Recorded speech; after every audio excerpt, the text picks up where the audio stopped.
Kakoa Pao. This is Kaopua Fife with the Kiwani Foundation, bringing you another segment of Voices of Truth, one-on-one with Hawaii's future. And today we're on the island of Kauai, and the ocean you see behind us, you're viewing from Anahola Beach Park, actually called Smith Beach in this area by some people. And we're very pleased to have with us Kamealoha-Smith. Yeah. Kamealoha, Hi, mahalo. Uncle. Mahalo for being here. No, mahalo Thank to you for coming. And mahalo to you. I know this is significant kind of a place for many reasons. A lot of action over the years down here in Anahola. Yeah. A lot of it relates to your family members and Yeah. et cetera, et cetera. Yeah. But even more recently, some of the good things that have been transpiring and the projects that you're working on, which we'll talk about a little bit. If you have some hope that there's good things happening in your community, you might have a little better perspective on the good possibilities that life can bring. Mm-hmm. And beyond that, even look for your own kuleana, your own responsibility, if you haven't found it yet. You know? Yeah. A lot of people are just kind of floating out there it's and hard life in Hawaii. It's so expensive, So yeah. a lot of things people gotta work hard for, just for little things. So sure. Even in your journey to try to find what your kuleana is, it takes a toll on people, and it's you have to go through a lot of adversity, good things, but you have to go through some adversity. Well, life is a test. Yeah, definitely. Every day. Yeah. Well, being coming back home was a test, that's for sure. Well, yeah, and that's why don't we start out with talking about where home was to begin with. Okay. And then I know you've done some traveling, and you've concentrated on education, worked in different capacities in different industries. Yeah. And just to give people a background on who Kamealoha-Smith is. Yeah, well, I'm from here, Anahola, actually on Ehukai Street. Mm-hmm. So I grew up here, and my background is, I went to Kapaa school, but then I actually finished high school in Honolulu, right? Mm-hmm. So after high school, I went to college on Oahu, traveled to Asia, spent time there. Graduated from a university there, junior college, and I came back and graduated from university over at Hawaii Pacific. And then started teaching in Hawaiian immersion, probably about 96, 97. Did that for a while, then taught at the university. Then in my case, I taught Japanese language. Mm-hmm. So when you said Asia, you were talking about Japan? Yeah, talking about Japan. Yeah, I spent time both in Japan and Korea, but for the most part was in Japan, right? Mm-hmm. So I, have a level of proficiency in Japanese. I went back to school again, got my master's in Japanese. Mm-hmm. Went back to school again, and I got another a teaching designation in Hawaiian immersion. Mm-hmm. And so for the past, 7-8 years, I've been involved in Hawaiian immersion education. Mm-hmm. My most recent job as a Hawaiian language or Hawaiian immersion educator was at Ka'umeke Ka'eo in Keaukaha, in Hilo on Hawaii Island. Mm-hmm. And then I also work part-time over at the Kain Kawaikini. I work there as a substitute teacher. Right. And then my main gig is here, Anahola. Mm-hmm. We have a traditional resource management, conservation, and stewardship program for youth. Right. It's a K through 12 program, mm-hmm. and it's the name of the program is Ke Kaia'ulu o Anahola, and the which interpreted as Kalamai. Yeah, Ke Kaia'ulu Anahola just means Anahola community. Uh-huh. I mean, you can go with more specific names, but one thing about Anahola is that there isn't a lot of people, it's not widely known knowledge about all the different place names. So that was one of the first things that we did last year with the keiki in our program, was to study about how to uncover or recover or restore the place names that we have here in Anahola. Yeah. So that was one of our first projects. But essentially, we're a Kai-based traditional resource management program. Ocean. So ocean program. Mm-hmm. And one of the main projects that we did last year, in addition to doing research on Wahipana names, or place names. We also did a Hawaiian moon calendar, which I have back over there. I can show you folks. Yeah. But that is, collecting data about the coastal vegetation, the plants along the coastline here, as well as nearshore marine resources like your limu, your opihi, and some other fish here in this area. So we work with the keiki to collect data for our Hawaiian moon calendar. And it's a traditional lunar moon calendar. It's actually, it was the Western Pacific Fisheries Management Council that underwrote the cost for the publishing and for some of the consulting. Yeah. Kale Nu'uhiva, who is a expert in traditional resource management and the Kaulana Mahina, or the Hawaiian moon calendar, lunar calendar, and she worked with us to get all of our information, all of our pictures, and then also work with us on information specific to the names of the traditional Hawaiian months specific to the island of Kauai, and then also the moon and the tides are calibrated to Kauai. There's 34 time zones, and I guess time zones traditionally were measured at night, and so Kauai falls into one of those time zones. So I guess when you go from island to island and region to region, the moon phase for a particular night is going to be a little bit different. Yeah, you have to know where you are. Yeah, you have to know exactly where you are. So she calibrated it, and I think it's applicable for the entire island of Kauai. So it was real nice to work with her, but more importantly, it was really good. It was great to work with the kids, because you figure we're working with kids that are from kindergarten to 12th grade. However, most of our kids are elementary, so you're looking at the K to 4th grade. Right. So that's a good age to start learning about this kind of stuff, because it matches up really, really well. First of all, with their classroom activities that they're doing, in terms of science, social studies, math, and language arts. And then, of course, the other aspect of it is that we're Hawaiian medium on traditional resource management program. So we have our classes both in Hawaiian and English. So language preservation, language revitalization is a huge, part of everything that we do here. But if kids come to us and they don't speak Hawaiian, that's okay. If they fall outside of our target groups that we normally focus on, like community members, believe you me, we're very open to working, and we have worked with you got to, because even if you try to stay with your it's very hard here on Kauai to do this, because a lot of times when the kids, whether they come to us after school or we want to pair with them during the school day, they get siblings, they're a little bit older, a little bit younger. So pretty much you got to accept anybody and everybody, and as long as they have a willingness, and as long as they are respectful, and then they want to learn, we're not going to tell them no, right? Well, and your this was essentially your classroom, right? I mean, much? Here, and then if it rains, if it gets stormy, we're not able to have class on over here, then we just hold classes up at Ko'olahui'ia Church. Okay. So basically this is our outdoor lab. We work with the County of Kauai, Mayor Bernard Carvalho. We work with him to make it okay for us to put up signage, and okay for us to do some projects in the ocean.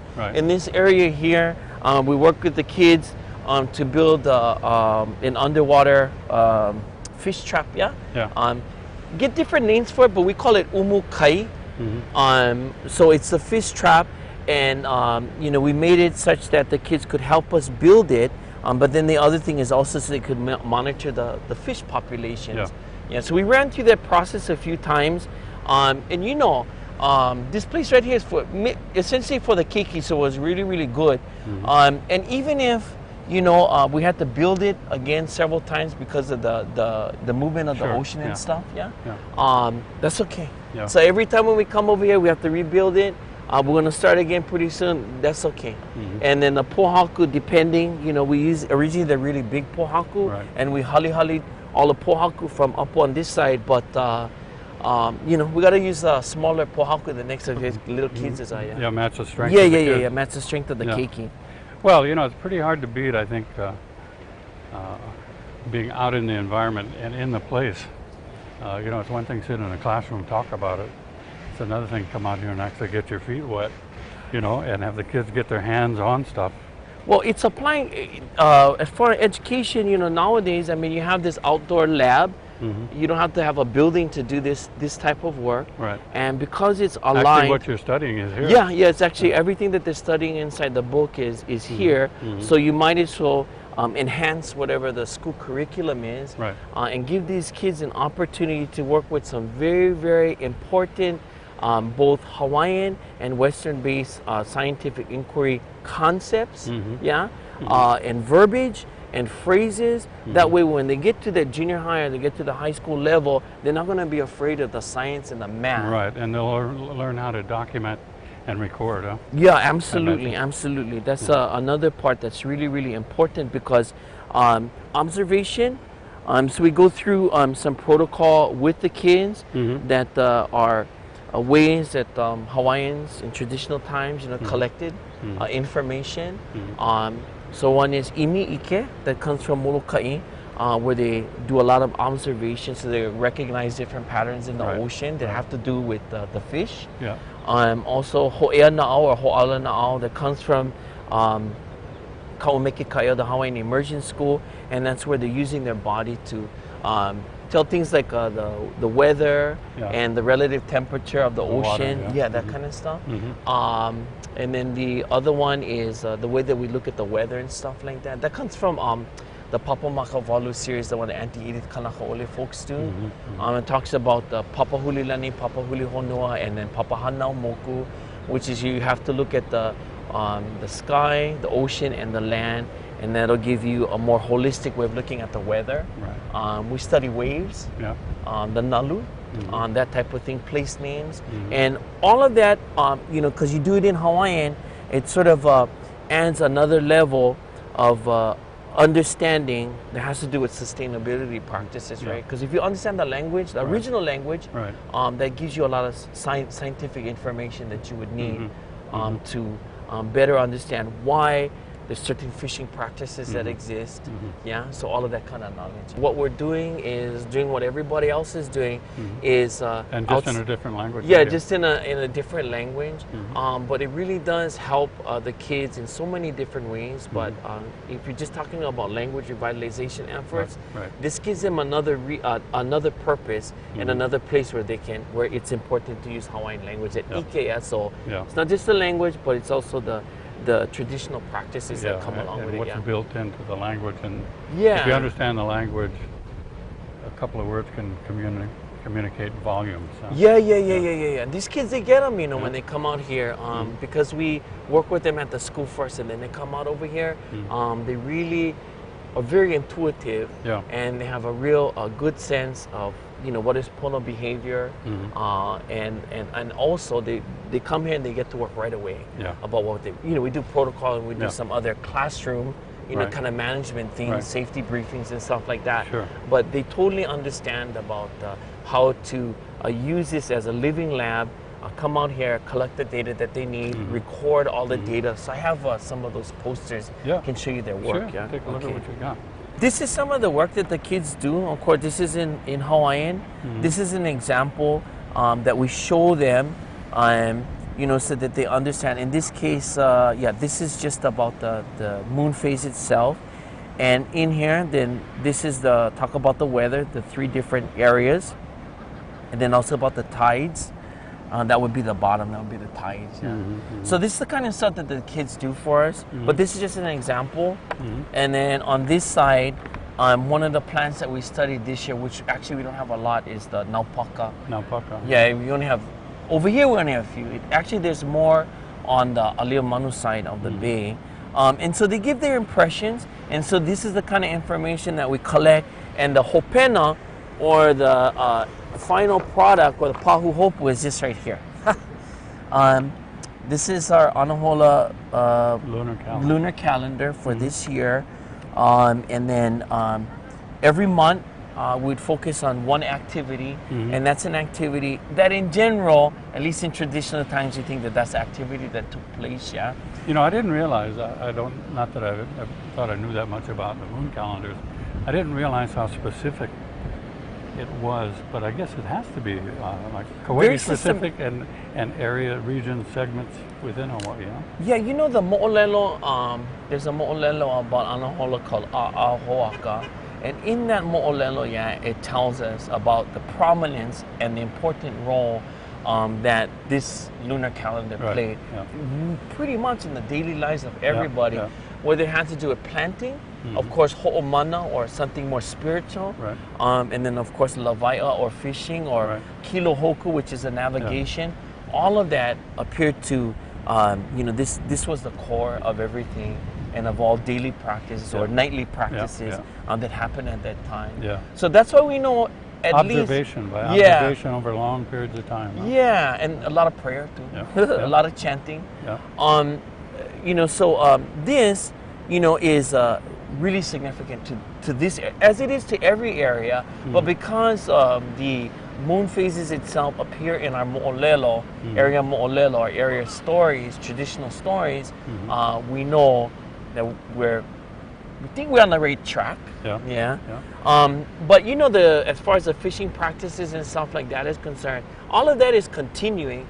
But it's not necessarily widely real public information. Some stuff you got to keep secret because you don't want everybody to know everything. But then the other part of that is that you had the sugarcane industry. People were diverted. Their attention was diverted away from here. So the amount of people that are practicing fishermen for subsistence purposes probably not as high as it was before. There being 34 time zones.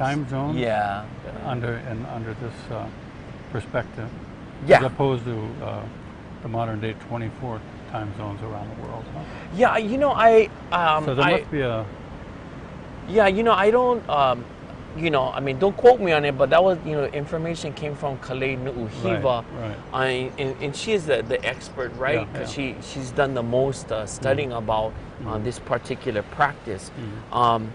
But that's what her information, that's what her research seems to indicate. I could be off by the numbers by a few, I don't know if it's 30 or 34, but it's somewhere around there. I'd be interested in what the difference was and how. That kind of fascinates me. Just thinking about the globe being divided into 24 time zones, which is why we wind up with a 24-hour day. A lot of that must be based on seasonal differences, because on the main and cold places you have basically 4 distinct seasons, and in Hawaii you have 2 seasons, right? Ho'oilo, which is the wet season, and Kauwela or Kau. That's a dry season. And then below that, then you have the 12 traditional months. And then on Kauai, the traditional months are aligned with fishing and planting practices. So I guess what would be more prominent at that time than, after years, decades, I guess, centuries maybe of collecting all of the information, they realize that, okay, well, the name of the month is going to be, whatever it happens to be at that time. This is a signage that the mayor allowed us to put up. We get a few more signs, but this one is pretty good because it tells people when we're out here and we're doing our field work, then at the very least, and then they can see what we do, and if they have any questions, they can come and they can ask us. And that would be for kama'aina, because a lot of kama'aina are real interested in what we're doing, but also malihini, visitors that come. All we ask them is to just be respectful of the work and our projects.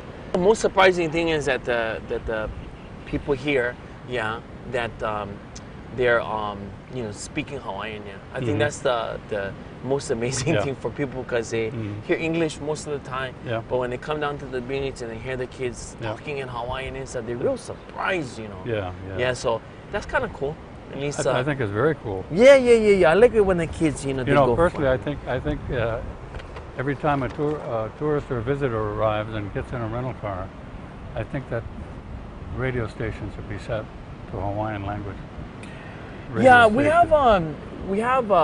started a program on KCCR. Hopefully we can continue it, where we the work that we have done here, we want to set up opportunities for kids to actually go into the radio studios and do these sort of Hawaiian weather announcements in Hawaiian, and then the other one, of course, is a newspaper. We're hoping to include a more traditional way of looking at weather and moon phases as an integral part of explaining what the weather is like. Yeah.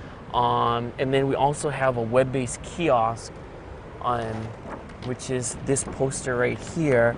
And you know what we did is we collected all of our baseline information last year, and this year we're working with the schools that we work with, and then we're going to add in the fields that the teachers think are necessary so the kids can start charting their own observations.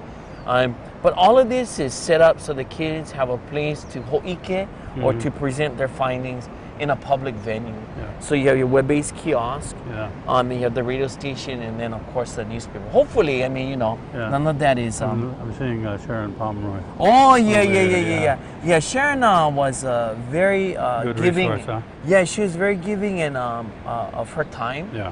And to the program with all the kids and stuff. She really liked working with the high school kids. Yeah. Really, yeah. Yeah, they really enjoyed her. They really enjoyed working with her. So we're very, very. Well, that's an actually important happy. segment because a lot of people don't want to work with high school kids. But you know, Sharon's background was kind of a Rough, rough and and tumble, tough, yeah. and so I know Sharon could get along, make the kids Yeah, I think relate. that you know? I think that she found her.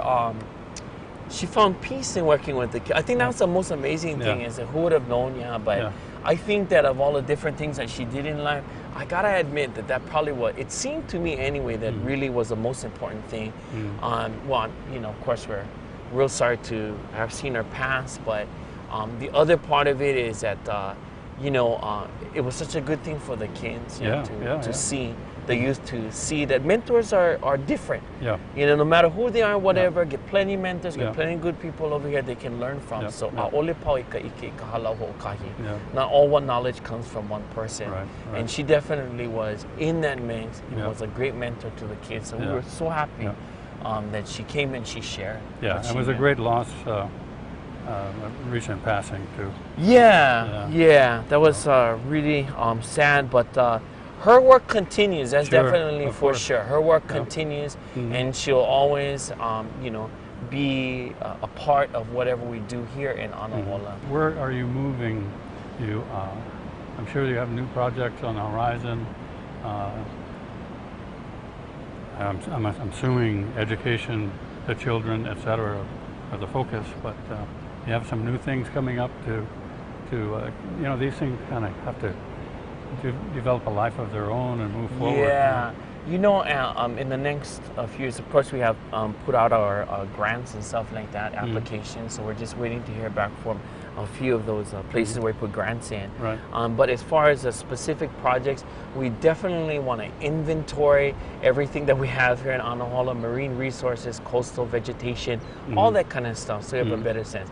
We definitely want to continue to publish. We recently published a children's traditional resource management book about this area, so we want to continue to do that.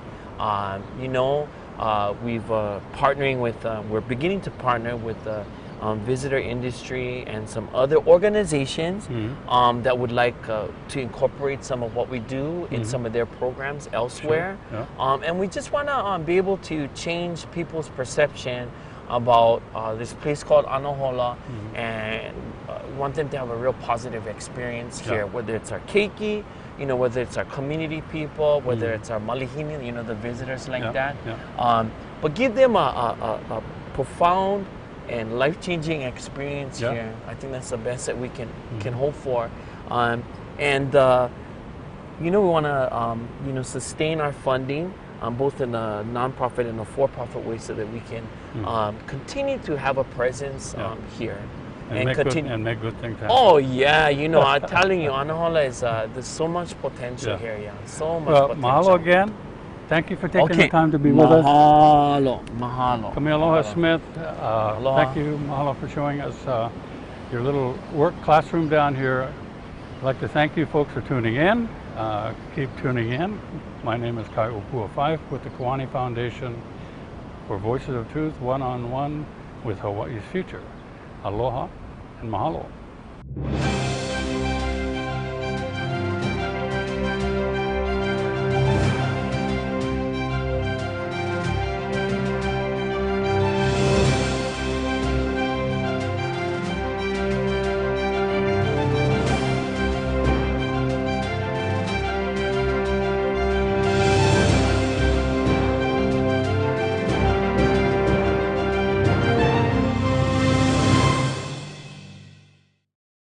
Mahalo for watching Voices of Truth One-on-One with Hawaii's Future. Watch us on the web 24/7 at voicesoftruthtv.com. You'll find all our shows, including this one, in case you want to see it again or share it with family and friends. Also view our weekly video commentaries at freehawaiitv.com. And check out our blog, published daily, at freehawaii.info. It's all part of the Free Hawaii Broadcasting Network.